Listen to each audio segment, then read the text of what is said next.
Good evening. Welcome to Midstate Magazine. I'm Aaron Morden. And I'm Teal Haimski. Let's take a look at the news. President Obama says American leadership is a driving force in meeting world challenges. During his weekly address, the president cited America's leadership in fighting ISIS militants in the Middle East, efforts to stop Russian aggression in Ukraine, and putting a stop to climate change. President Obama also mentioned American efforts to curb the Ebola crisis in West Africa. He stated, "The people of the world look to us to lead, and we welcome that responsibility. And we showed the world this week that we are prepared to do what is necessary to secure that legacy for generations to come." The president says American leadership is the one constant in an uncertain world. The U.S. Department of Housing and Urban Development reports hundreds of thousands of people are homeless. Local shelters have a lot of preparing to do before frigid winter temperatures hit home. All week, the people of Central Illinois have been enjoying unseasonably warm weather, but December is on its way and this year's winter is slated to mimic last year's chilling experience. That's why area shelters are stocking up. Food, clothing, and blankets are needed to help the less fortunate. Some will still need a place to stay postseason. Shelters like the Salvation Army in Bloomington will contribute, even if it means making extra room. There's a new park in Peoria that some call a version of Starved Rock, but it's sort of a hidden gem because it hasn't officially been open to the public. The Friends of Rocky Glen held a vendor fair Sunday to raise money for a parking lot and trail maintenance at the park. The Rocky Glen Park is on Kickapoo Creek Road near Airport Road. It was previously owned for an extended period of time, but recently the city bought the park with grant money and deeded it to the Peoria Park District. Because there is not a parking lot, the public cannot freely roam. There are monthly hikes at the Rocky Glen Park. The next one is set for October 11th at 10 a.m. You can find more information about the hikes and the parks on the Friends of Rocky Glen website. The McLean County Health Department has confirmed this year's first case of rabies found in a bat. The bat was found inside a rural Hayworth home, the health department confirmed on Monday. So far this year, rabies has been found in 33 bats across the state.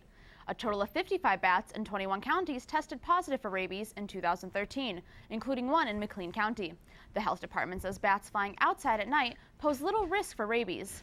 Bats displaying activity during the day, flopping around on the ground, or being in a place where bats are not usually seen should be avoided.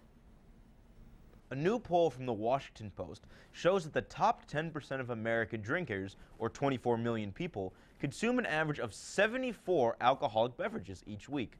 To put it in perspective, a person would have to drink 3 24 cases of beer, 18 bottles of wine, or 4.5 750 milliliter bottles of whiskey to make it up to the 10th percentile. Over 60% of Americans consume less than 1 drink a week, or no alcohol at all.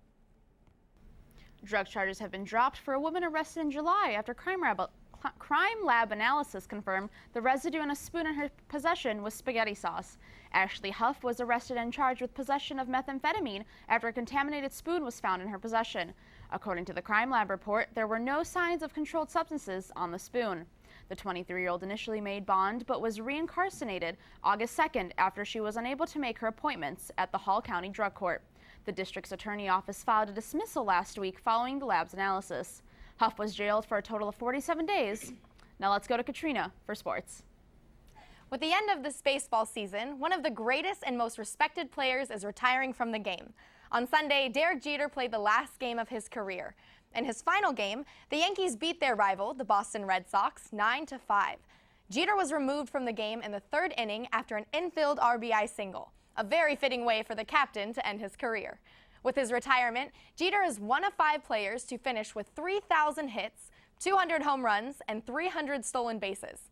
All other members have been indicted to the Hall of Fame. Jeter also finished with a career .310 batting average and won a total of 5 World Series while playing for the Yankees. With all these impressive statistics, most people believe Jeter will be a first-ballot Hall of Famer.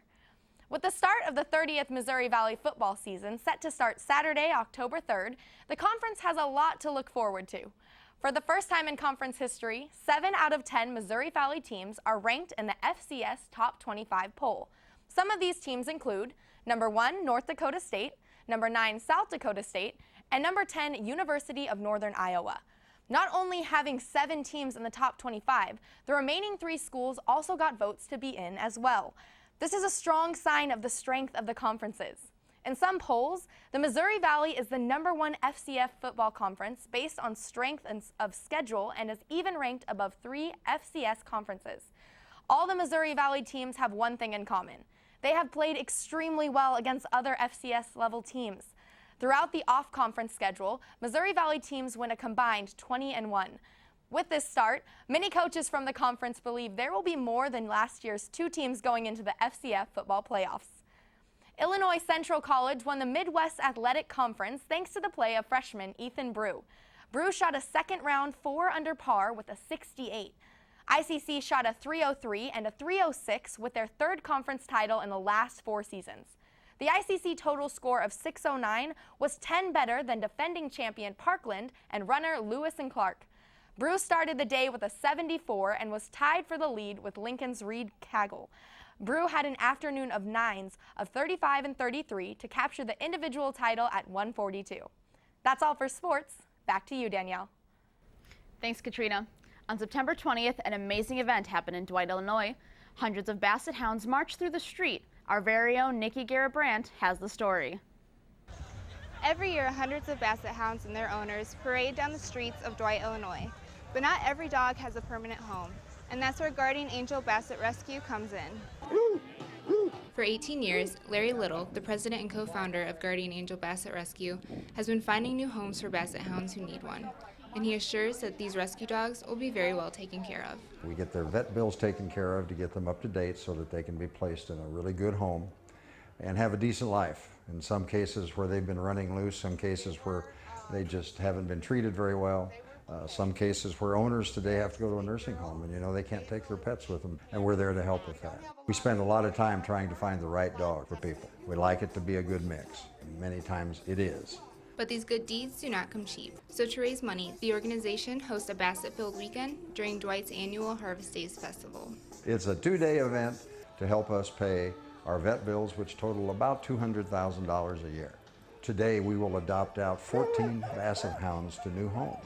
By the time that's done, we will have actually lost about $5,000 because we've spent $5,000 more on those dogs for vet care than we will get in as adoption fees. People come to an event like this and spend their time and their money to support this organization. And we appreciate them, and we like putting on really nice parties for them. Perhaps the most anticipated event of the weekend is the Basset Waddle, in which hundreds of Basset Hounds and their owners parade down the main street of town. I went to the lady who ran the Dwight Harvest Days parade 17 years ago and said, I have an idea for you. We'll have the largest parade of rescue dogs in the country if you'll go along with me. The first one, we had over 150 dogs that year march in the parade. Today we'll have 800 or so Basset Hounds in a parade. It's a great time, and it always is. In Dwight for Midstate Magazine, I'm Nikki Garrett-Brandt. Well, actually, the funny thing is, Bob, our executive producer, his dog Barkley was in this. He was actually the king of the 2014 Waddle. Way to go. Yeah. Well, that wraps up Midstate for the week. I'm Katrina Baumgartner. I'm Aaron Morden. And I'm Dale Haimsky. Have a great night and be sure to join us next week.